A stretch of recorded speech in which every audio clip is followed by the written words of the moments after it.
Welcome to Scars to Stars, where conversations and personal stories let us know we are not alone. In this show, you will meet authors and speakers from our books and events as they share vulnerable personal stories to spread hope and inspire you through adversities in your own life. The world is a difficult place. You will find like-minded people here with kind hearts and supportive souls. I am your host, Dina Brown Mitchell. I am a suicide survivor and the founder of the Realize Foundation. I am so glad you are here. Let's dig into this meaningful conversation.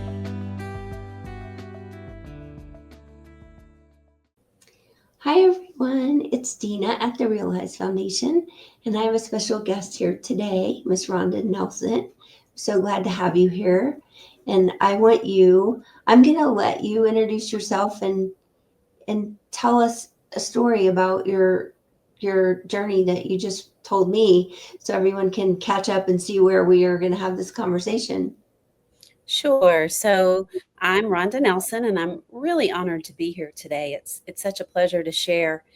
And that's what it's all about, right? Sharing things with others to know that we're not the only one, or to maybe help someone find out that they may have a particular disease, which in my case is what I'm sharing about.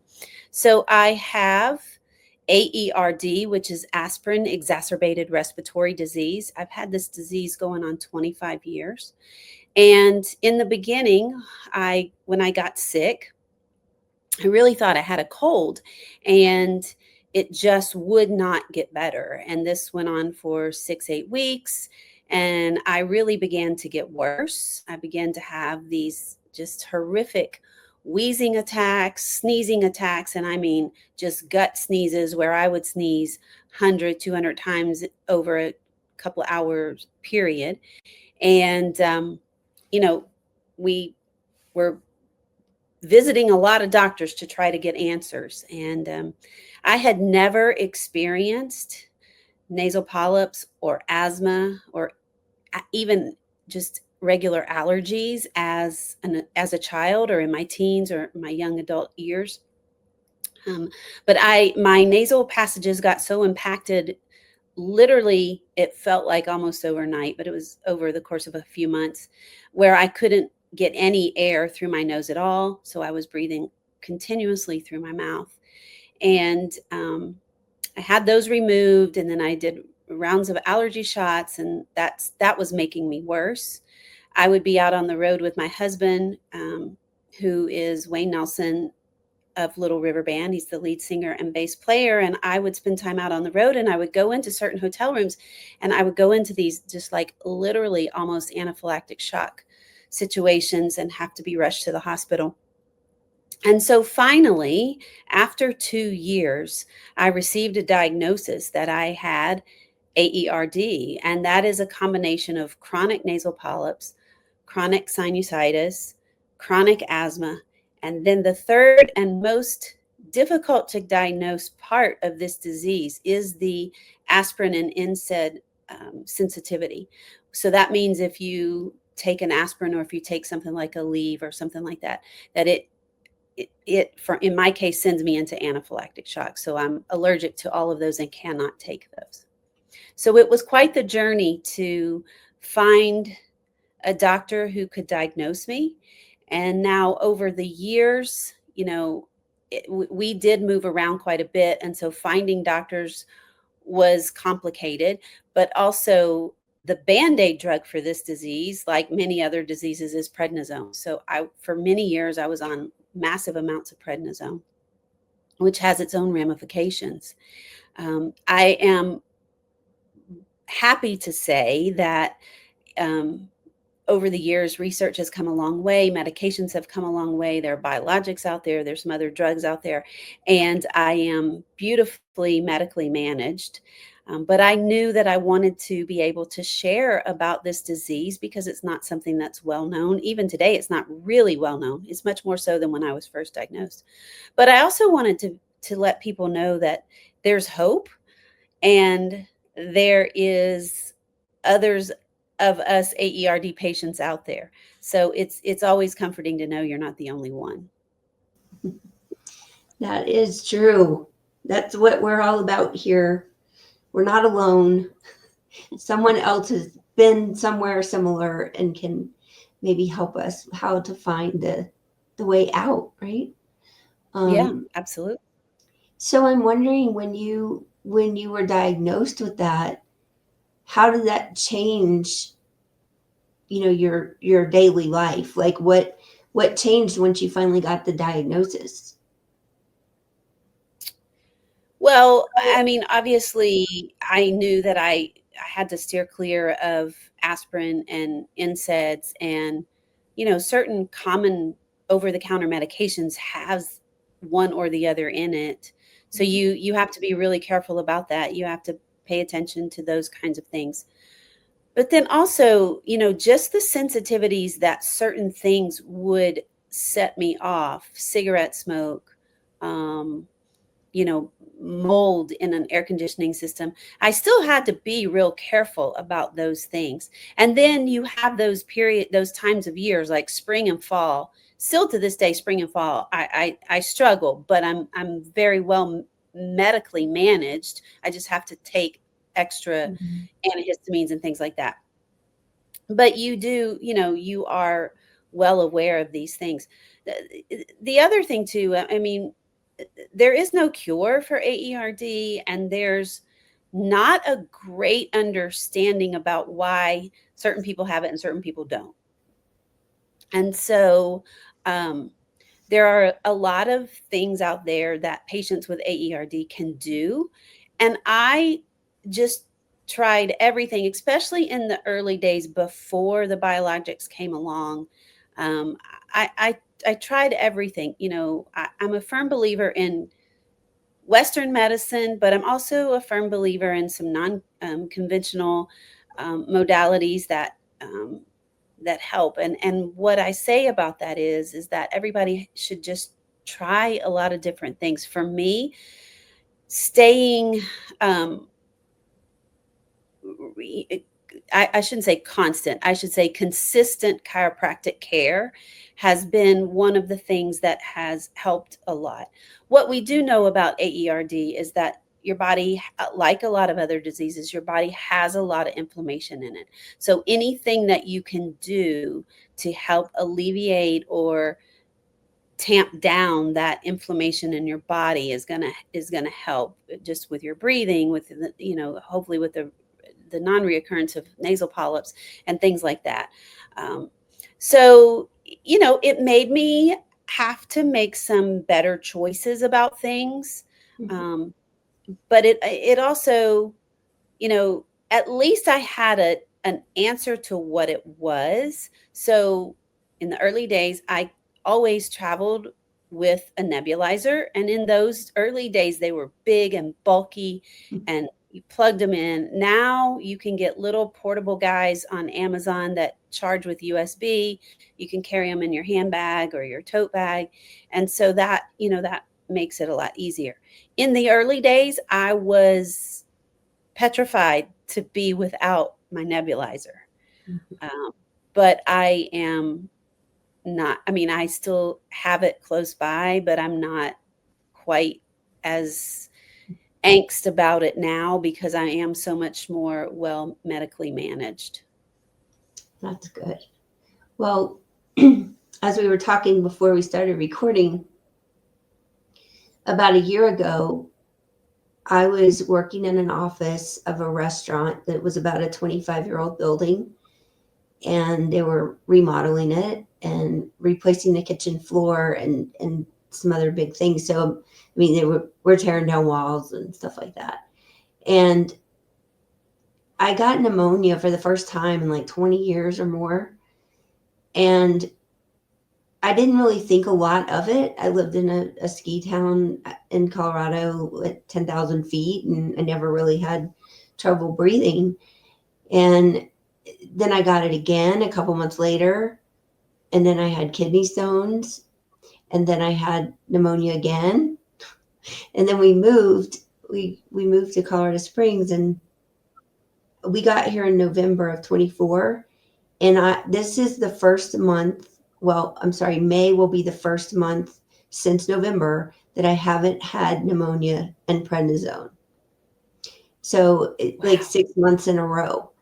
And, you know, they keep treating me like I have pneumonia, so they treat me and then I get better. And I've also been working with a couple different alternative doctors, one that does these DNA scans where he can see exactly what's going on in my body, and another one is a chiropractor that does supplements and more natural stuff too.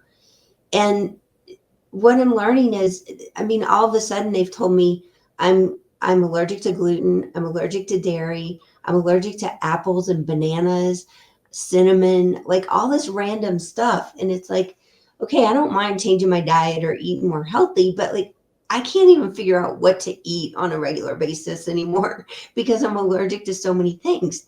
And I also don't understand why, unless it came Why? from being in that building, because the doctor that does the DNA scans told me last fall that I had um, mold and rodent dander and a whole bunch of other things in my body.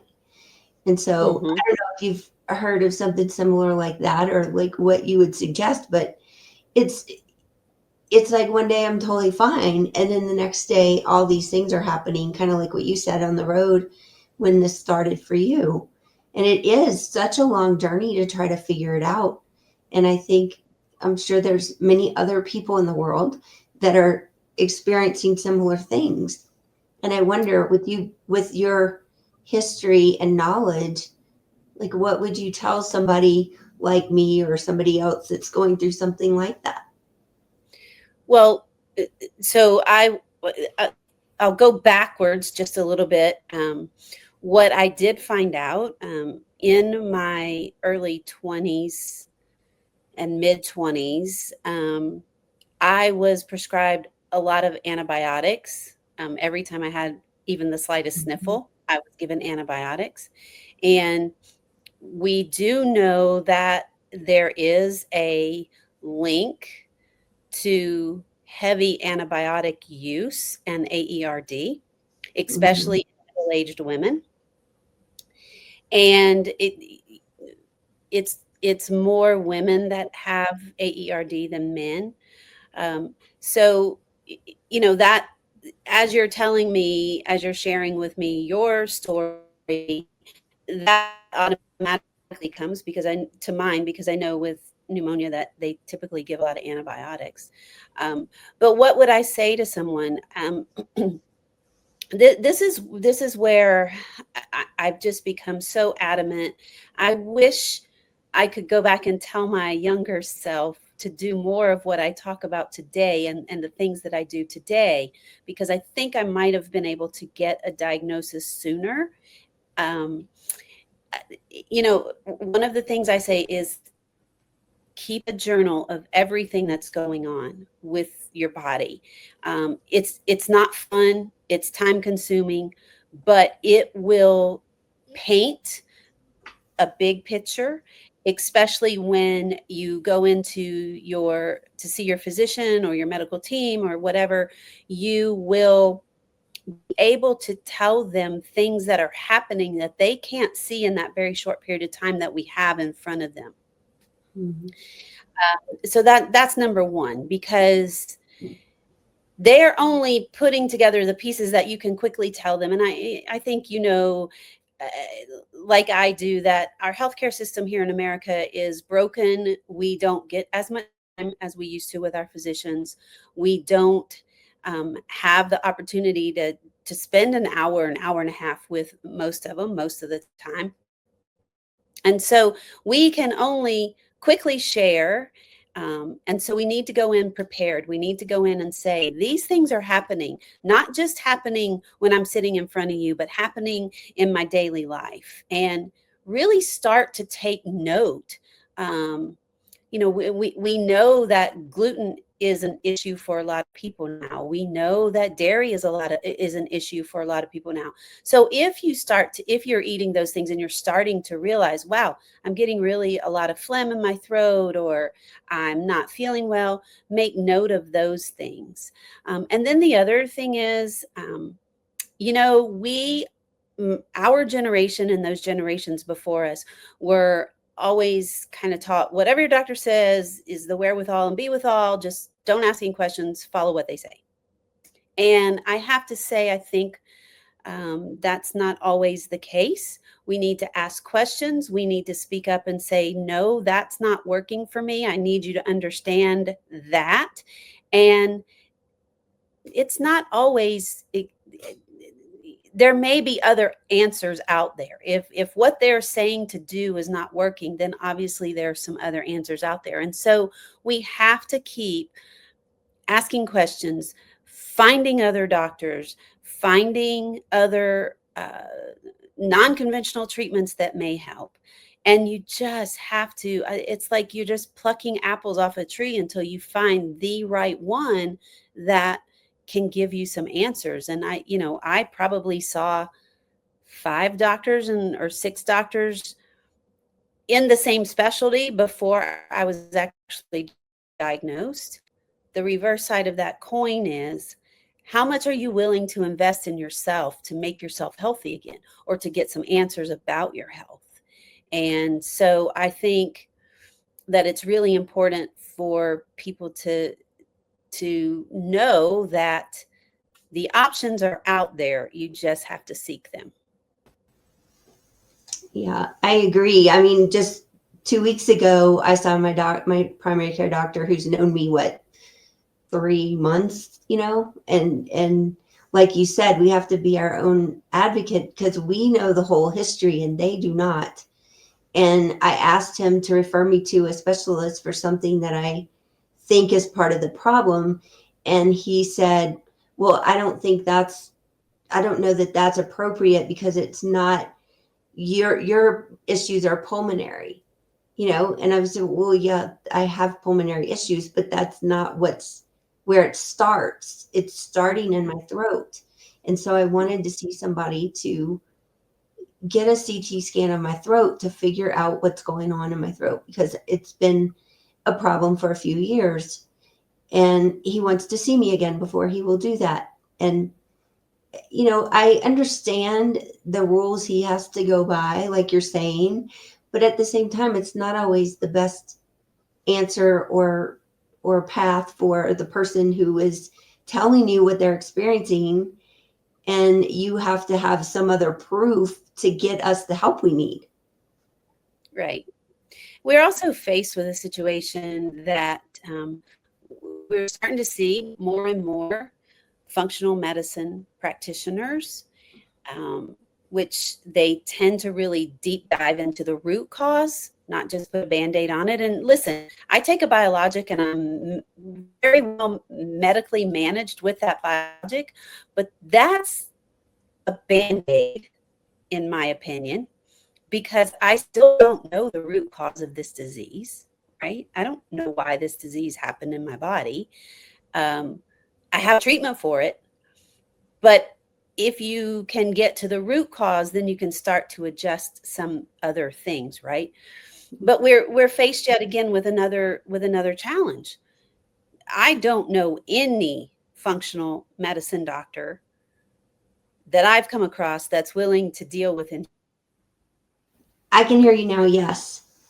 So you were talking about when I lost you. You were talking about the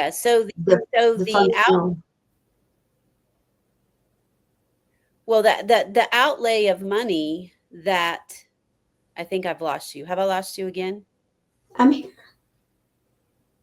here. Okay. The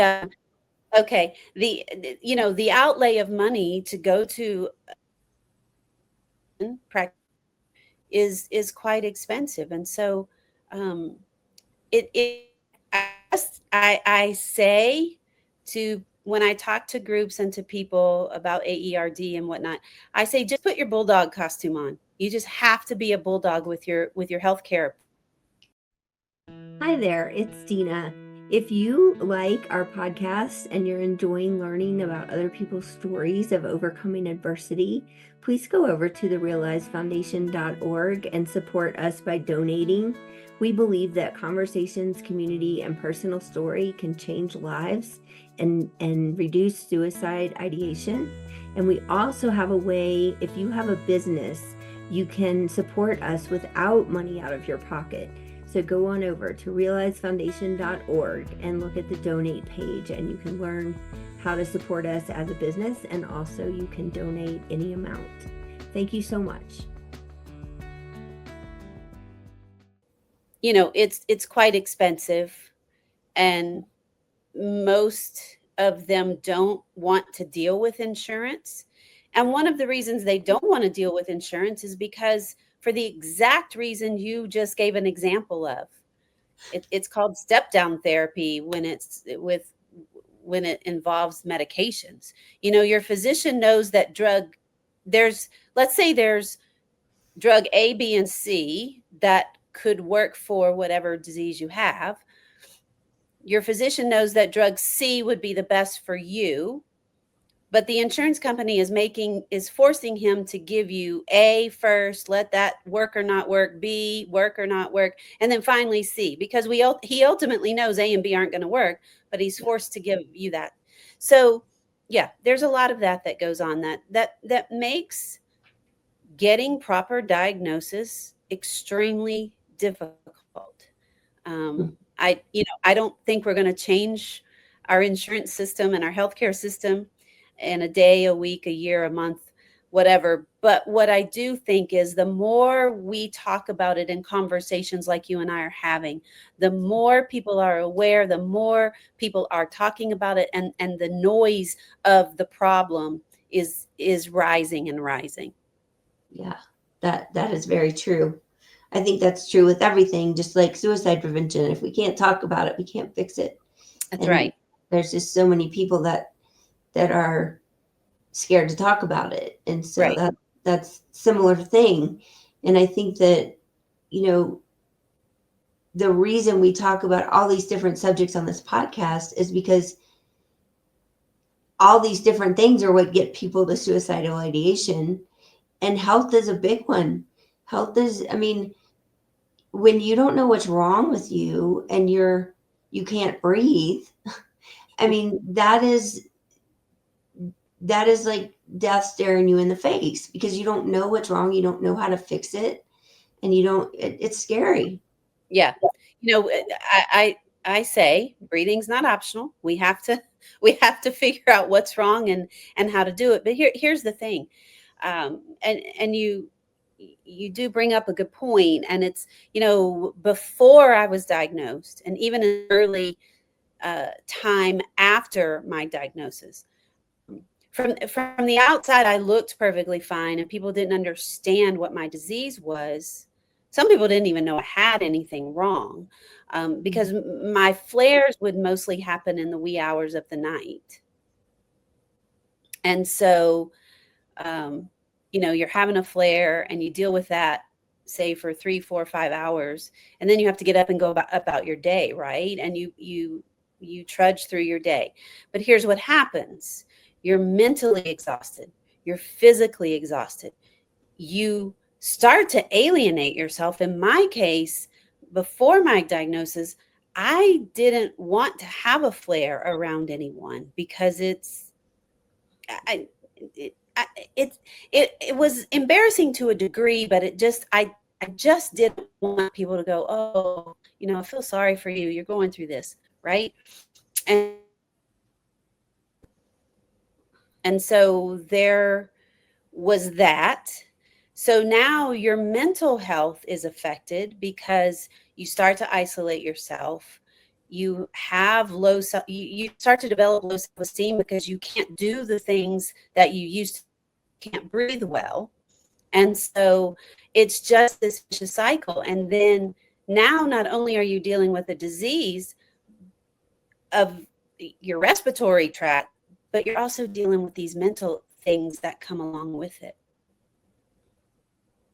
Yeah, it's true. And it is scary, because, you know, after my 4th month to the emergency room with low oxygen and not being able to breathe, I was beginning to think that I couldn't fix it. And I didn't know, I was on oxygen at home, but as soon as I would take it off, it would drop to the 80s again.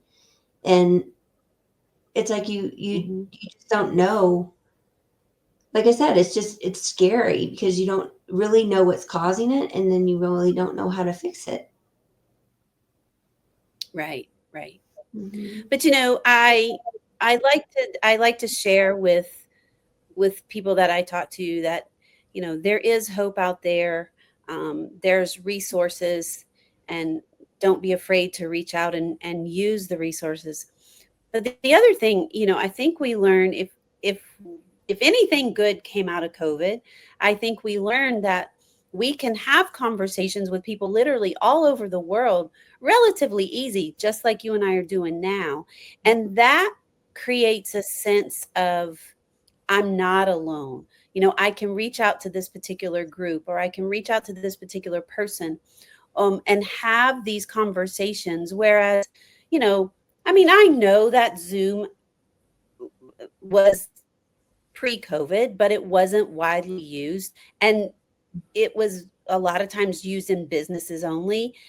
But now it's just kind of the norm for everybody, right? And so I think to some degree, people find a little bit of comfort in knowing that they're not alone in whatever the disease is that they have, or whatever situation that they have. Maybe they're in a group of people who have lost a child, or just a myriad of things that are now at our fingertips that were not before. Yeah, that is very true. I want you to tell everybody about the board that you're on and that organization. So it's called Allergy Asthma Network, and it's allergyasthmanetwork.org. Allergy Asthma Network is a not-for-profit organization, but under their umbrella is a myriad of diseases that are all related to allergies and asthma. And it is an organization that really goes out into the communities to help bring awareness to all of the diseases. It also, a big part of their work is um, working with legislation and bills and getting these things passed through, not only on a state level, but a federal level.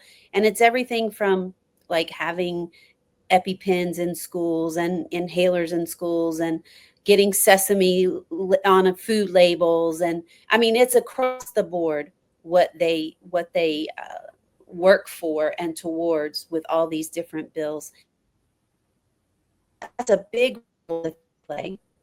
I got involved with them um, way before COVID because I participated in Capitol Hill Day, which is a day where whatever bills are trying to be passed that align with Allergy Asthma Network, they and volunteers go to Washington. We actually sit with all the representatives in Congress. We just, share why that particular bills are important to be passed. They affect people's lives, and involved them through that. And then just through the progression of years, I now sit on their board, and I just cannot praise of them enough. The website is just health information for people who are suffering with all types of allergy and asthmatic diseases. So it's not just, oh, you're allergic to peanuts and they can help you. It's the umbrella of diseases that they support is quite large. That's amazing. All right, let's try this again. We're having thunderstorms, and I'm wondering if that's part of the problem. Maybe. I was gonna say I'm gonna watch this back, and because for me, your voice kind of goes in and or it stops and starts. Yeah. So I don't know if the recording is gonna have it cleanly, or if we're gonna have to maybe do this again. Do it again. But I think that I don't know. I just think the whole conversation is really important, and I think it could help so many people. And I like to say that by doing podcasts and speaking and being in the forums that I'm in, look, if I just help one person figure out that they have AERD, I'm ecstatic, right? Um, but I also believe that it's important for us as individuals that have diseases that aren't widely known to speak up about them. And because certain diseases get a lot of attention, if you will. Mhm. But then there's other diseases that are just as important, but they just don't get the attention. And so it just takes, again, it takes doing what we are doing here today to just spread the word. And like I said, if we help one person, to me, that's amazing. Yes, I agree. um, I do want to acknowledge that you said that your husband is the Little River Band, and I just have to say that I'm a huge fan. I've been a huge fan since the 80s.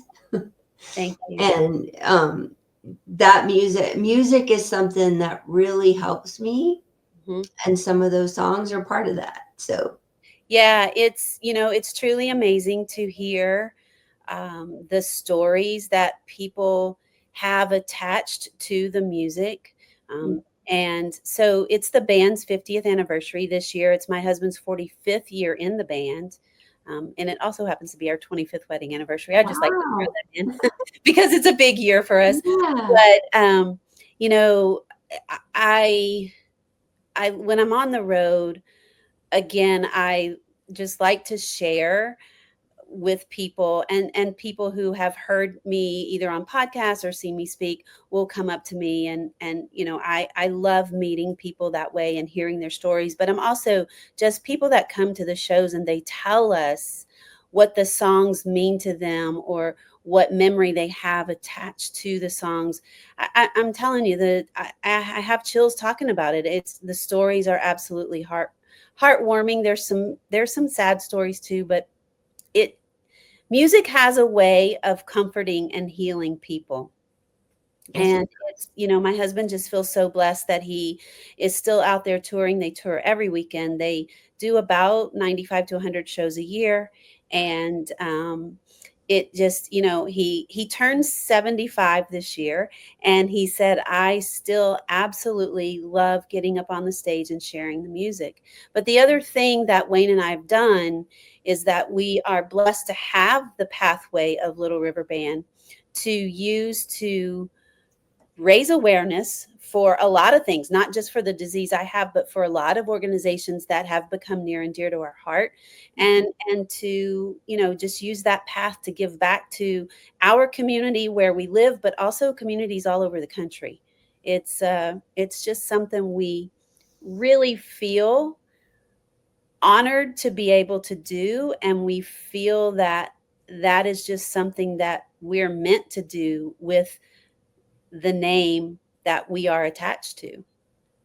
Yeah, that's true. I mean, I think anytime anytime someone has some sort of a platform, and it's about what they're doing, but then they can help, nonprofits that are trying to do good in the world in whatever way that you're passionate about. I think that's really important. Yeah, absolutely. And, like again, it kind of aligns with what I said earlier.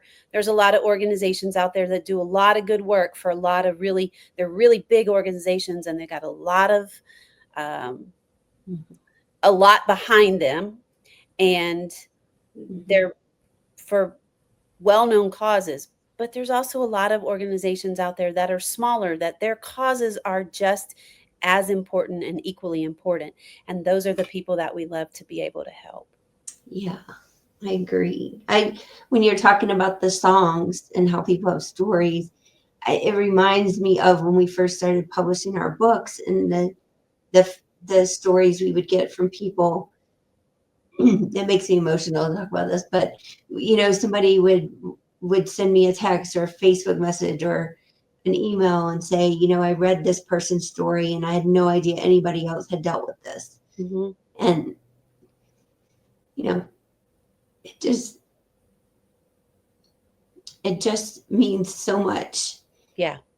that is happening Yeah. for organizations that are small and trying to make a difference in the world. Yeah. Well, and I'll share one quick story with you.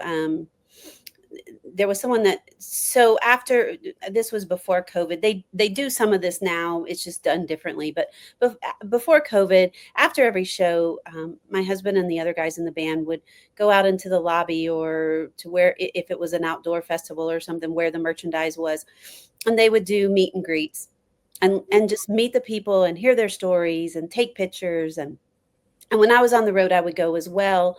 And a guy came through the line, and he said, I can't thank you enough for the music. And he said, he was in one of the Gulf Wars, and he said, we would roll from our base before dawn, and we would, in a tank. And he said, we put in a CD. I had no idea that tanks had CD players, but apparently they do. And he said, we would put, the greatest hits CD in. And he said, we would listen to Help Is on the Way as we rolled out. And he said, at night, when we were done with our mission, we would put the CD back in, and we would listen to Cool Change, headed back to base. And he said, we always knew that if everybody came back to base, that was a good day, right? And like you say, it makes me teary, because I mean, that's just a powerful story about how music means so much to people. Yeah. And what it can do for people. It is super healing. Yeah. I don't know if you have heard of Lauren Daigle. Do you know who that is? Okay. So I'm from Louisiana originally. She's from Louisiana. And I don't remember how I first listened to her music, but when I first started speaking about suicide, and I was scared to death to do so, and I was really processing a lot of my own journey, because I hadn't done that in a long time.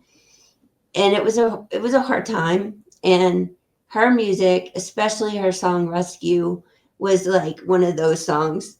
And then there's another song called Scars by I Am They.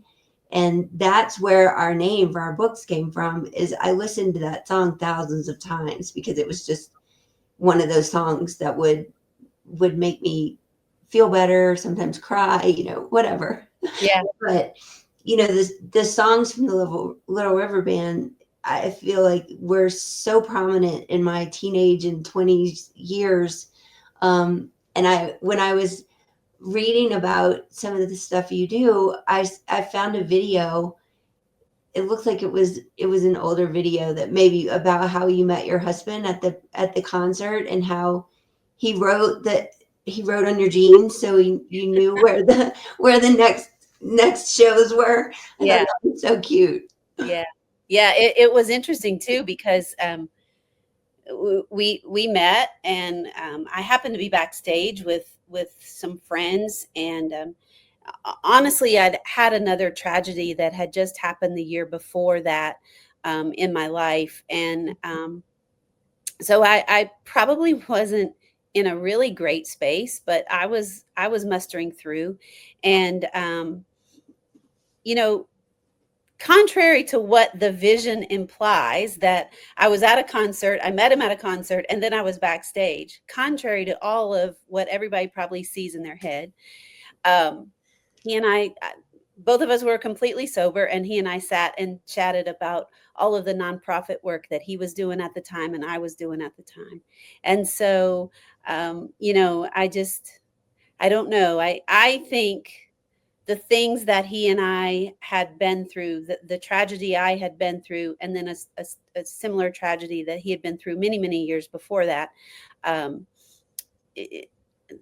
just think we were meant to be together and do good things for a lot of people. That's awesome. I love that story. Thank you for sharing. Thank you.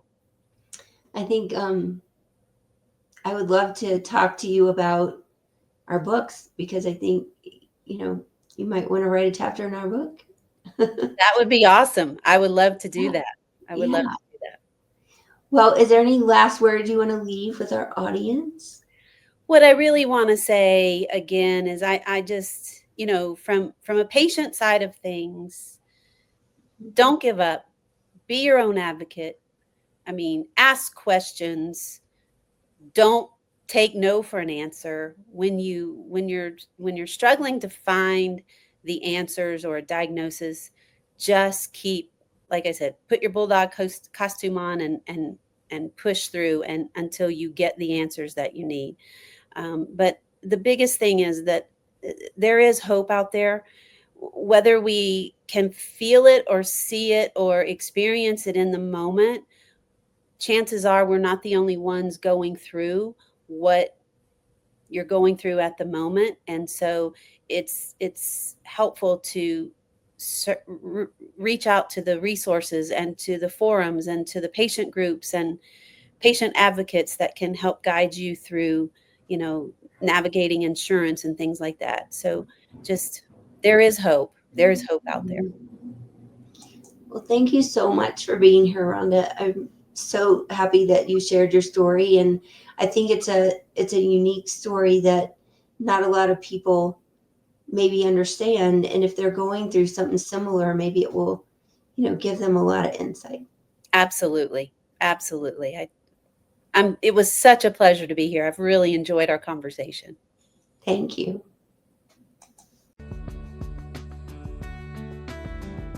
I'm so happy you joined us for this conversation.